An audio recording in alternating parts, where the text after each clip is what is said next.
dimanche de célébration royale. C'est vrai qu'on a eu mariage hier, mais c'est un dimanche. Dis à quelqu'un, c'est un dimanche. Voilà.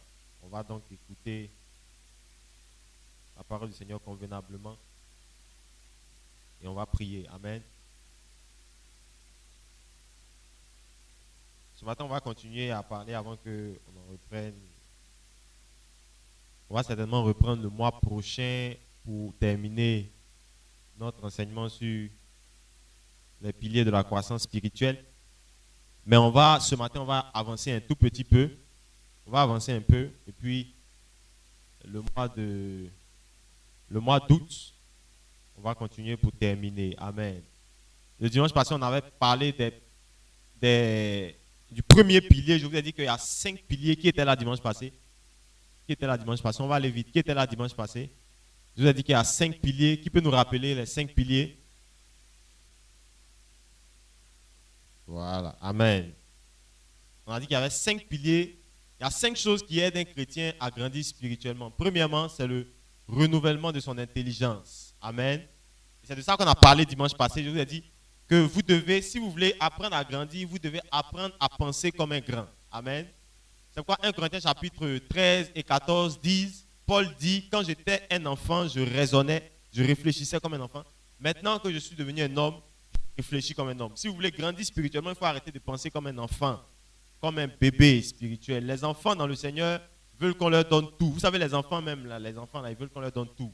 La nourriture, le vêtement, on s'occupe d'eux, on les lave, on les habille, on leur donne la nourriture. En tout cas, on fait tout pour eux. Amen.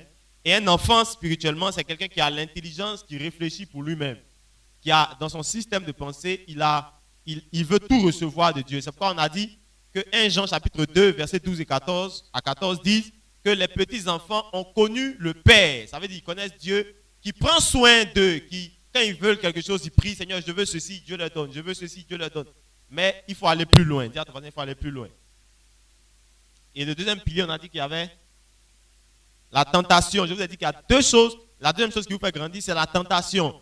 Beaucoup de chrétiens disent, je suis tenté. Qui a déjà été tenté? Levez la main. Tu n'as jamais été tenté? On va te mettre là, on va prier pour toi, pour que tu sois tenté. Parce qu'il faut que tu sois tenté. Tout le monde. Donc, arrêtez d'abaisser les mains. Tout le monde a déjà été tenté dans sa vie chrétienne. Et je vous ai dit que la tentation n'est pas mauvaise. La tentation, Dieu la permet pour vous aider à grandir. Amen. Et c'est de ça qu'on va parler rapidement aujourd'hui. Troisième chose, je vous ai dit qu'il y avait les autres, les gens qui sont autour de vous. Dieu les utilise pour vous faire grandir. Dieu les utilise pour améliorer votre caractère. Amen. Parfois, il y a des gens dans ton entourage, il y a une soeur, il y a une femme, il y a un frère, il y a un ami. Lui, toujours, il ne sait pas comment il fait, mais il s'est énervé. Amen.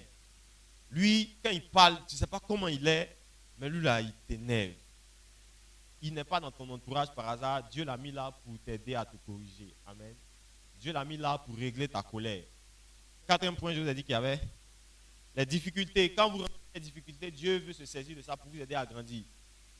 Les enfants, vous savez, quand on devient adulte dans la vie normale, quand vous grandissez, vous apprenez à faire face aux difficultés. Quand il n'y a pas l'argent, et puis vos enfants à la maison vous demandent l'argent. Quand il n'y a pas l'argent, mais il faut manger. Quand il n'y a pas l'argent, mais il faut répondre aux besoins de la vie. Il faut affronter les difficultés, il faut les résoudre. C'est ça une grande personne. Est-ce que vous comprenez? Donc quand vous grandissez spirituellement, vous savez affronter les difficultés. Ça vous aide à grandir. 5e chose, dernière chose, je vous ai dit qu'il y avait la communion, la prière. La communion avec Dieu, votre relation avec Dieu va vous aider à grandir. Amen. Donc il y a 5 choses qui vous aident à grandir. Dimanche passé, on a déjà parlé du renouvellement de l'intelligence. On va aller vite, le temps que vos mariés certainement arrivent. On va parler ce matin, notre thème ce matin, c'est grandir dans la tentation. Dis à quelqu'un, grandir dans la tentation. On va parler de la tentation ce matin et comment est-ce que la tentation va vous aider à progresser dans votre vie chrétienne. Vous savez, si vous ne comprenez pas ce qu'on va partager ce matin, vous allez être un chrétien qui va vers ce que Dieu lui a promis et qui à chaque fois fait demi-tour. Parce qu'à chaque fois que vous échouez devant une tentation, vous revenez au point de départ. Amen. À chaque fois que Dieu veut vous donner quelque chose et qu'une tentation vient et que vous tombez dans la tentation, vous revenez au point de départ. Et Dieu ne tente personne, la Bible dit. Dieu lui-même ne crée pas la tentation, mais Dieu permet que le diable vous tente pour que vous puissiez saisir la tentation pour grandir. Est-ce que vous comprenez? C'est pourquoi dans la vie de Job, Dieu avant de tenter Job, avant de dépouiller Job de tout ce qu'il avait, le diable s'est présenté devant Dieu. Il a obtenu l'autorisation de toucher à la vie de Job en la prenant de la bouche de Dieu. C'est Dieu qui a dit, tu vas voir que Job est mon serviteur intègre. Parce qu'en fait, en envoyant ou en permettant à Satan d'aller vers Job, Dieu ne voulait pas que Satan le détruise. Dieu ne voulait pas que Job soit détruit, mais Dieu voulait que Job prouve qu'il est un serviteur stable, modèle et exemplaire. Donc il dit à Satan, touche-le, tu vas voir que Job n'est pas comme les autres. Est-ce que vous comprenez? Donc c'est Dieu qui permet la tentation pour vous permettre de démontrer que vous avez évolué, pour prendre l'occasion pour progresser dans votre vie chrétienne. Amen. Si tu es un ancien voleur, la tentation de voler va se présenter après ton baptême, après que tu parles en langue. Il y a des gens qui parlent, tu parles en langue, tu prêches, c'est ton problème. La tentation n'a pas de grade. Alléluia. Alléluia. Et quel que soit le niveau que tu vas atteindre dans la vie chrétienne, tu n'arrêteras jamais d'être tenté. C'est pourquoi la Bible dit dans Matthieu chapitre 6 que la prière que Jésus enseigne à ses disciples, il ne dit pas prier pour ne pas que vous soyez tentés. Il dit garde-nous dans la tentation et préserve-nous du mal. Ça veut dire que Dieu va vous permettre d'entrer dans la tentation. Il va permettre que vous entrez dans la tentation. Il va permettre que la tentation vienne vers vous, mais que vous ne tombez pas face à elle. Est-ce que vous comprenez? Parce que Dieu veut que vous saisissiez la tentation pour grandir. Dis à ton voisin, il faut grandir dans la tentation. C'est quoi on va lire nos Bibles dans Jacques, chapitre 1 au verset 22, au verset 12 plutôt, Jacques 1, 12. La Bible dit, heureux l'homme qui supporte patiemment la tentation, car après avoir été éprouvé, il recevra la couronne de vie que le Seigneur a promis à ceux qui l'aiment. Heureux l'homme qui supporte patiemment la tentation. Heureux l'homme qui supporte patiemment la tentation, car après avoir résisté, il aura la couronne de vie. Ça veut dire qu'après chaque tentation, vous grandissez un peu. Est-ce que vous me comprenez? Dis-moi la couronne de vie. Ça veut dire que vous ne voyez pas, mais après chaque fois que vous triomphez d'une tentation, vous grandissez un peu. C'est pourquoi, après avoir supporté la tentation, Dieu donne la couronne de vie à ceux qui triomphent de la tentation. Après chaque tentation, tu évolues. Après chaque tentation, tu grandis. Est-ce que vous comprenez? Et si tu ne fais que tomber, si tu ne fais que tomber, tu ne vas jamais grandir. Il y a des chrétiens, Seigneur, toi-même tu sais, la chair est faible et tout ça. Non.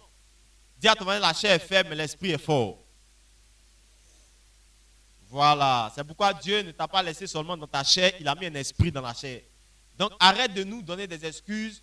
Dieu a donné, on va voir ça rapidement tout à l'heure, mais Dieu a donné le pouvoir et la capacité de triompher dans la tentation. La Bible déclare qu'aucune tentation ne surviendra, qui viendra vers vous, qui soit au-dessus de vos forces. Ça veut dire que Dieu ne va jamais permettre que vous soyez tentés au-delà de ce que vous pouvez vous-même triompher. Jamais.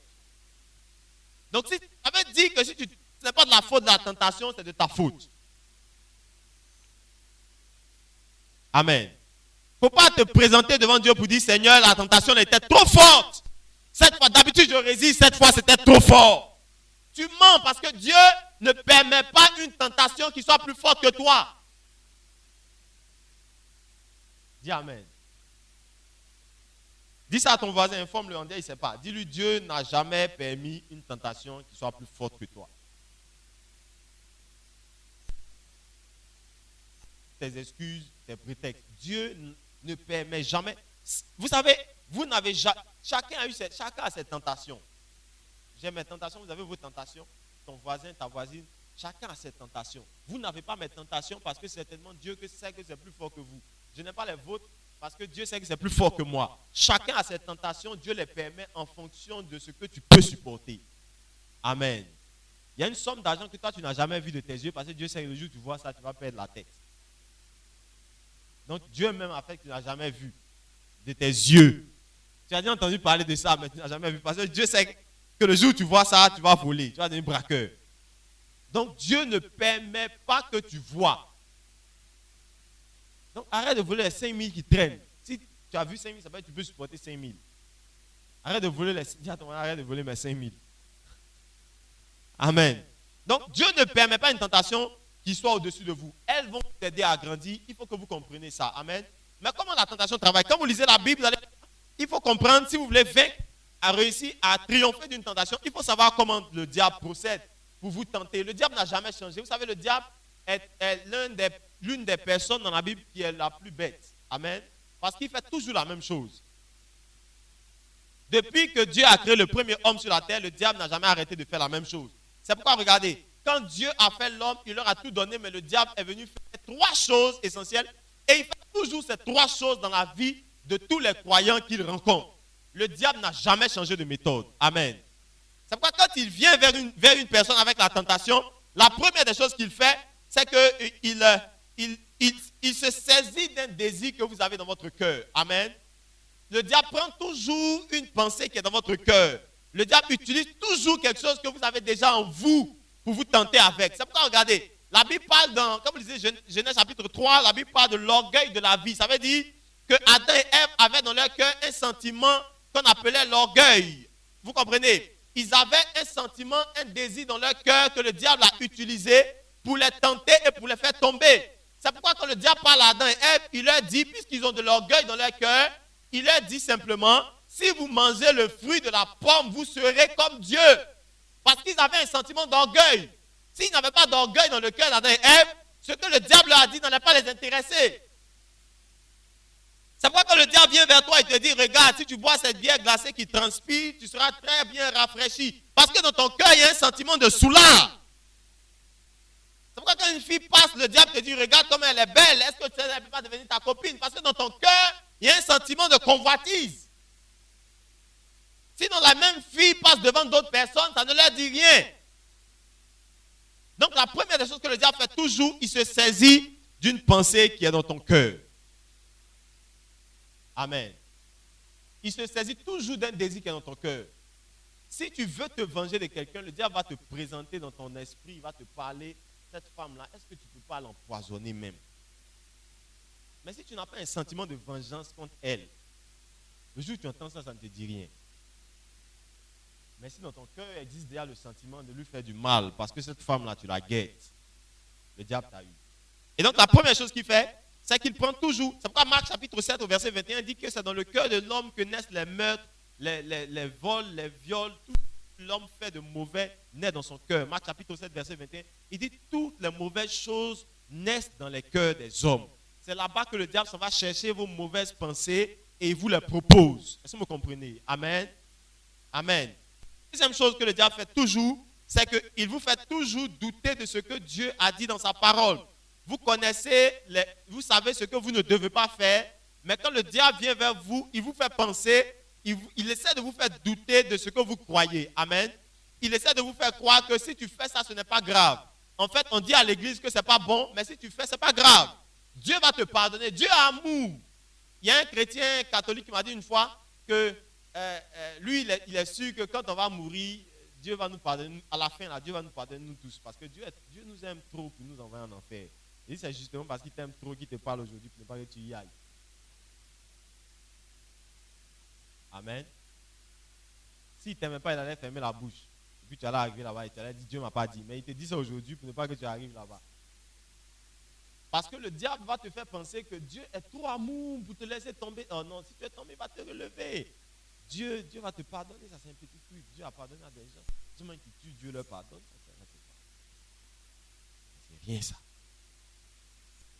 Parce que la deuxième chose que le diable fait, il vous fait douter de ce que Dieu a dit. C'est pourquoi, regardez, quand il est venu vers Adam et Ève, il leur a dit, Dieu a-t-il réellement dit que si vous mangez du fruit, là, vous allez mourir?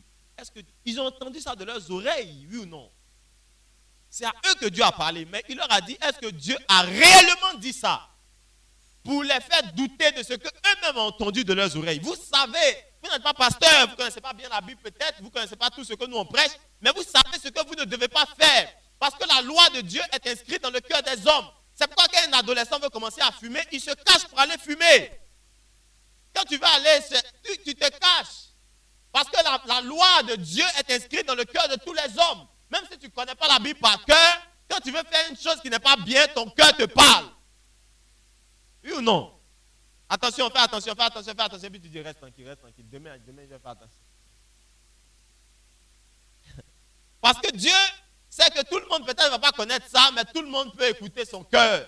Quand Dieu parle à ton cœur, le diable vient te dire, est-ce que c'est vraiment Dieu qui t'a parlé? Est-ce que Dieu même là, est-ce qu'il est vraiment contre ça? Mais est-ce qu'on ne peut pas faire un peu quand même? C'est la deuxième des choses, c'est que le diable te fait douter. Dis à ton voisin, le diable va te faire douter.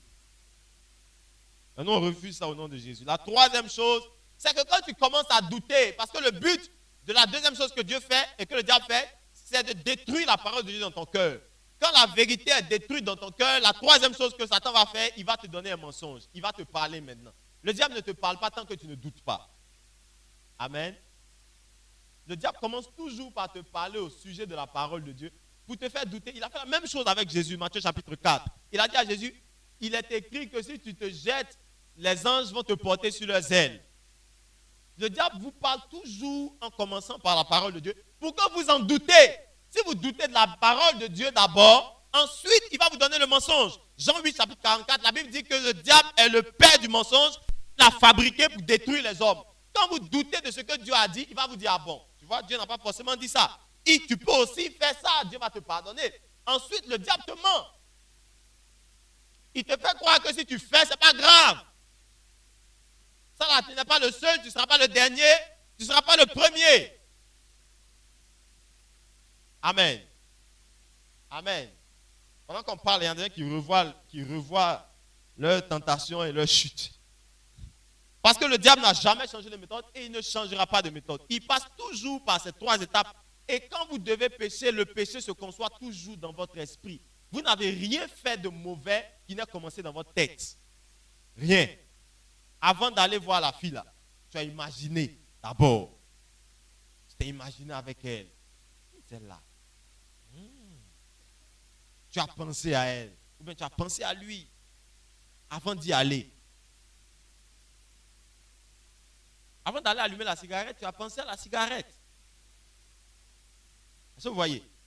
Et donc c'est là-bas que le diable va vous tenter. Et c'est de cette façon que le diable travaille. Si vous comprenez ça, la deuxième chose qu'il faut que vous compreniez, c'est comment est-ce que vous devez arriver à triompher de la tentation. Parce que je vais vous dire quelque chose ce matin. Personne d'entre vous ne va éviter d'être tenté. Tout le monde sera tenté et vous serez tenté tous les jours, à tous les instants de votre vie. Amen.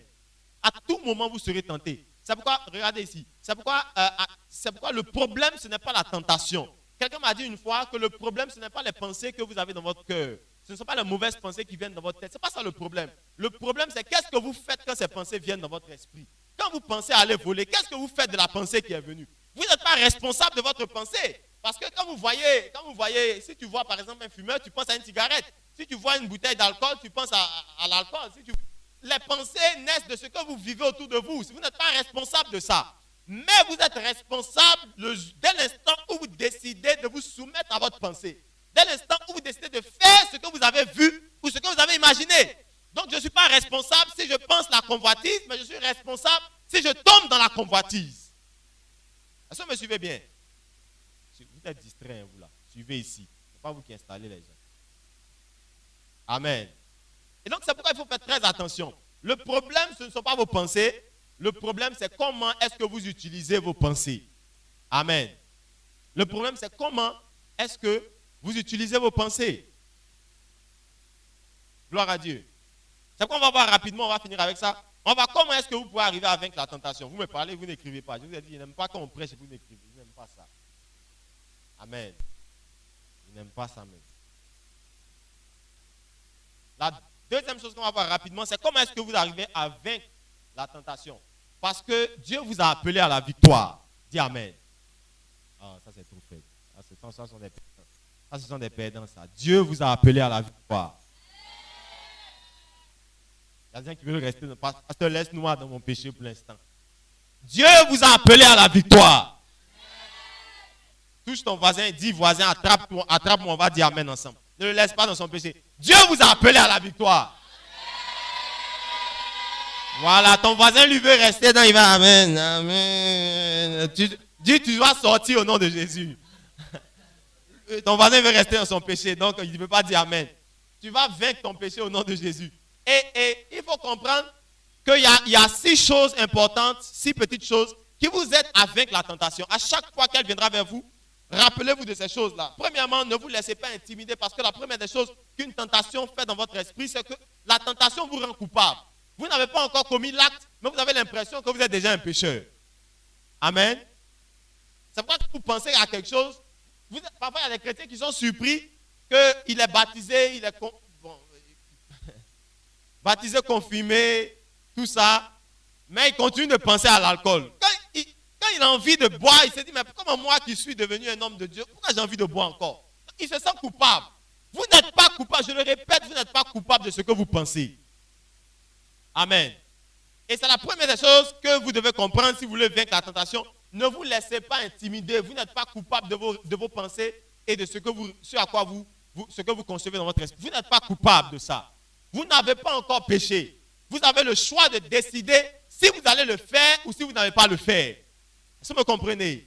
Donc, ne vous laissez. Première des choses, dès que vous avez une pensée dans votre esprit, ne pensez pas que vous avez déjà péché. Refusez-la. Dites-lui, pendant que vous y pensez, dites-lui, écoute, tu te trompes, tu ne vas pas me faire tomber dans ça. Ah, ton voisin n'a même pas dit amen. Amen. Je connaissais une dame, on m'a raconté l'histoire d'une dame. On m'a dit qu'elle avait une rivale. Quand elle s'est convertie, son mari avait deux femmes, elle et une autre. Et donc, quand elle s'est convertie, elle était la première, je crois. Et donc, elle a voulu que son mari laisse l'autre femme. Son mari, lui, n'était pas converti. Donc, elle allait à l'église, elle priait. Et puis, un jour, elle a eu l'idée de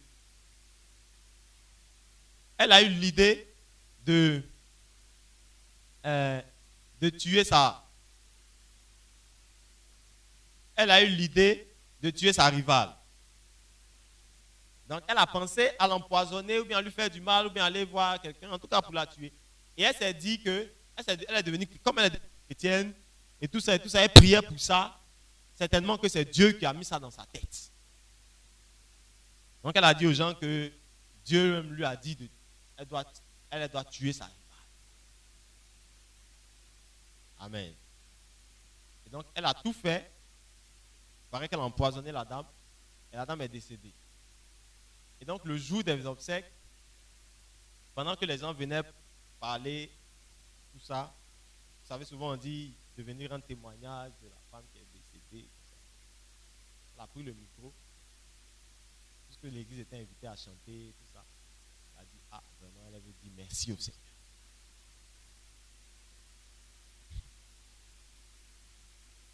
Parce que le Seigneur l'a exaucé. Bon, vous comprenez? Donc, vous savez, vous pouvez faire quelque chose de grave si vous ne maîtrisez pas vos pensées. C'est quoi quand une pensée vient dans votre esprit, vous savez, quand vous pensez à quelque chose, votre cœur répond automatiquement. Quand vous pensez à une chose qui n'est pas bien, votre cœur vous dit c'est pas bien. Refusez de penser à ça.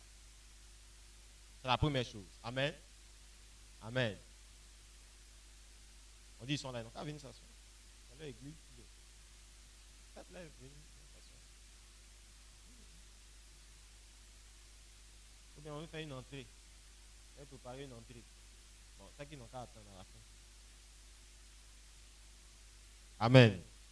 J'ai presque fini. Deuxième chose que vous devez comprendre, c'est quoi? C'est que vous devez identifier. Je vous ai dit que le diable va toujours vous tenter sur ce que vous avez déjà dans votre cœur. Vous devez identifier quels sont vos points faibles. Vous n'êtes pas un robot, vous êtes un homme. Amen. Vous êtes un homme et vous avez dans votre cœur des désirs et vous avez des points faibles.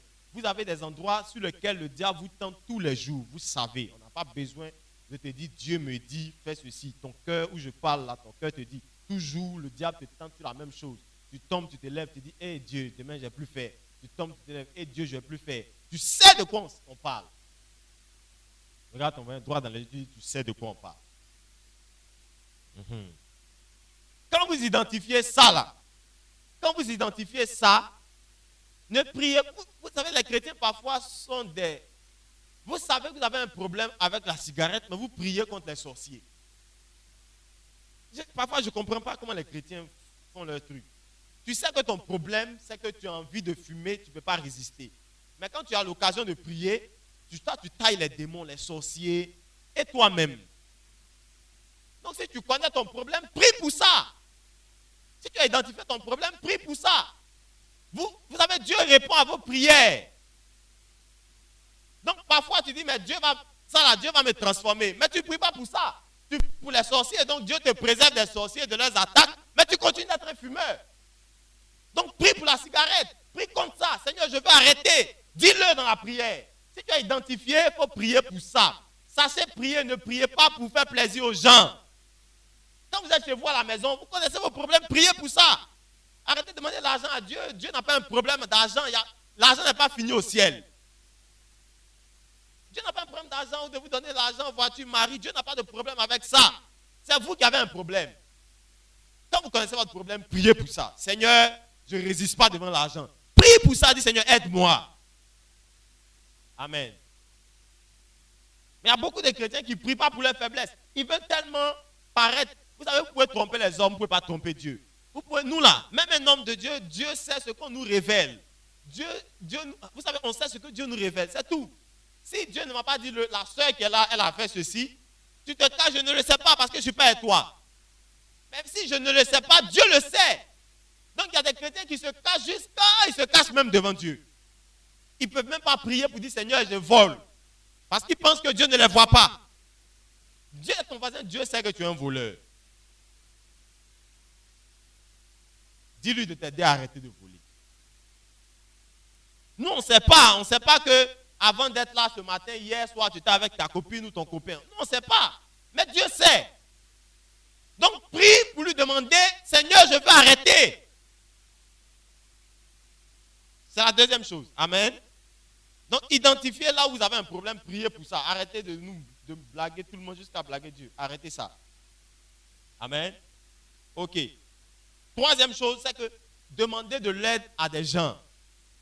Ecclésiaste chapitre 4 dit que deux valent mieux qu'un, car ils en retirent un meilleur salaire. Quand l'un tombe, l'autre le relève. Amen. Vous savez, quand vous êtes chrétien, là, arrêtez de cacher vos... Je ne dis pas de venir rendre témoignage de vos péchés, mais tu peux prendre un frère, tu peux prendre le pasteur, tu peux prendre ton responsable, ton chef de tribu, ou bien quoi, je ne sais pas quoi, ou bien ton pasteur, et puis explique-lui ton problème. Si vous cachez vos problèmes, ils vont vous tuer. Amen.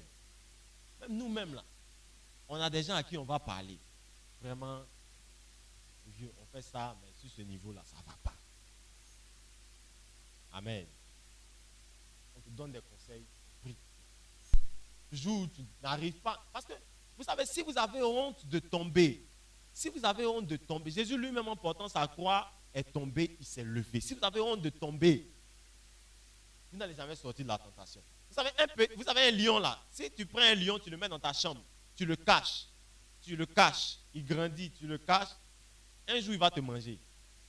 Dieu va dire, ah non, il avait un lion dans sa chambre. Si tu nous avais dit, on allait te dire, fais-le sortir. Donc un péché est pareil, si tu l'entretiens tout seul, en espérant pouvoir le vaincre seul, tu es en train de te tromper, il va te détruire. Un jour, les gens vont, ce que tu as caché dans ta chambre, les gens vont le savoir. La honte que tu protèges, on dit je suis chrétien, mais je fais ça. Tu te caches la nuit, tout ça. Un jour, la Bible dit que les ténèbres seront révélées à la lumière. Donc dis à quelqu'un de t'aider. La Bible dit que si un tombe, si vous êtes deux, que un tombe, le deuxième peut dire lève-toi. Mais si tu es seul, la Bible dit dans Ecclésiaste 4, malheur à celui qui est seul, car s'il tombe, qui le relèvera? Est-ce que vous comprenez? Donc troisième chose, rapidement, troisième chose, c'est qu'il faut partager ton fardeau avec quelqu'un. Dis à quelqu'un de quoi tu souffres. Je suis là. Ma bouche est cousue. Il ne faut pas avoir peur. Il n'y a pas de problème. Il ne faut pas avoir peur. Viens me dire, pasteur, voilà mon problème. Il y a un frère une fois qui m'a approché, qui m'a dit, pasteur, voilà mon problème. Je ne vais jamais. Vous savez, je vais te voir avec une cigarette en main, je ne vais jamais te parler. Je ne vais pas te dire non, mon frère, pas te prier. Je vais prier pour toi et t'aider. Si tu me le permets. Est-ce que vous comprenez? Il y a des gens qui sont déjà venus sur les mêmes. Mais je ne suis pas un chef du village, je suis un pasteur. C'est le chef du village qui va vous rassembler pour dire asseyez-vous. Hier, tu étais saoulé, pourquoi? Tu as bu combien de bouteilles? Non. Mon but, c'est que vos vies changent. Et ce n'est pas moi qui change les vies, c'est Dieu qui les change. Donc on prie pour vous, on vous donne des conseils. Et on croit qu'un jour, ça va s'arrêter. Donc faut pas garder tes problèmes pour toi seul. Vous venez, on est là pour ça. Amen. La maman, asseyez-vous, ne vous fatiguez pas. Asseyez-vous. On a déjà fini. Amen. Et puis, dernière chose, enfin. Dernière chose, c'est la quatrième chose. Quatrième chose, c'est que vous devez comprendre que vous êtes fragile. Vous êtes un homme. Dis à quelqu'un, tu es un homme. Tu es un homme, tu es fragile. Le cœur de l'homme est vacillant. Jérémie chapitre 17, au verset 9, dit qu'on ne peut pas compter sur le cœur d'un homme. Quelqu'un peut être bien aujourd'hui. Demain, tu vas dire, mais le gars, il était bien. Comment il a pu faire ça? Parce que le cœur d'un homme est changeant.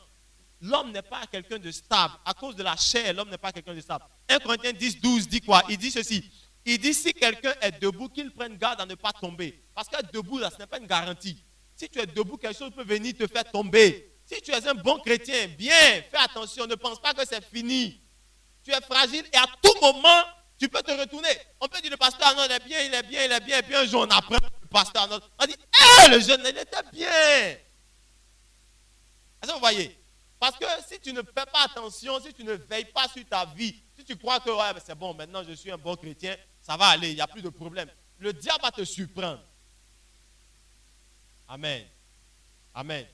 Donc il faut comprendre que tu es fragile malgré là où tu es arrivé, malgré ce que tu es en train de devenir. Tu sens que maintenant tu as la force pour triompher de tes tentations, un peu, ça va, ça commence à aller. Ne crois pas que c'est fini. Fais attention, continue à veiller. La Bible dit que celui-là doit prendre garde à ne pas tomber. Parce que celui qui est debout peut tomber. Celui qui est debout même là, il a plus de problèmes que celui qui est déjà couché. Celui qui est déjà couché, on sait que lui, il est déjà à terre. Mais celui qui est debout, il doit faire attention à ne pas tomber. Amen. C'est la quatrième chose, n'est-ce pas?